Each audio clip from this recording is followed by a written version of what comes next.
শুক্রবার জুম্মার নামাজ শেষে, ফরজ নামাজ শেষে যে সময় সুন্নত নামাজ পড়তেছি আর কি, সেই সময় হঠাৎ সিজদায় গেছে, হঠাৎ দেখি মসজিদ ওয়াল কাঁপতেছে আর কি।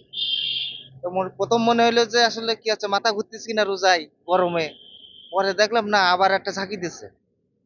তারপরে দেখি যে না, আসলে ভূমিকম্প হচ্ছে।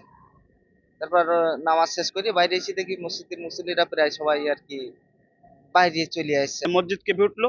তো ওঠার পরে এবার আমরা সবাই তো আতঙ্কের মধ্যে ছিলাম যে কি বলতো, মানে নড়ে উঠলো কেন। পরে বললো সবাই ভূমিকম্প হচ্ছে। তা আমরা সবাই বাইরে এসেছিলাম মসজিদে বা বাইরের থেকে, এসে দেখলাম যে তেমন কিছু না। লোকজন মানে একটু ভয়ভীতি ছিল, কোনো আশঙ্কা কিছু হয়নি। তা ভূমিকম্পটা যা হয়েছিল পুরো ভয়ঙ্কর। বিকাশ পেমেন্টে 10,000 টাকার বেশি অফার। শপিং চলছে তো। হঠাৎ করে ৩-৪টা ধাক্কা আসলো, সবাই বুঝতে পারছে যে ভূমিকম্প হচ্ছে। তো নামাজের শেষ হওয়ার সাথে সাথে সবাই মসজিদ থেকে বের হয়ে আসলো, এবং অনেকেই বিল্ডিং থেকে বের হয়ে রাস্তায় নেমে আসছে।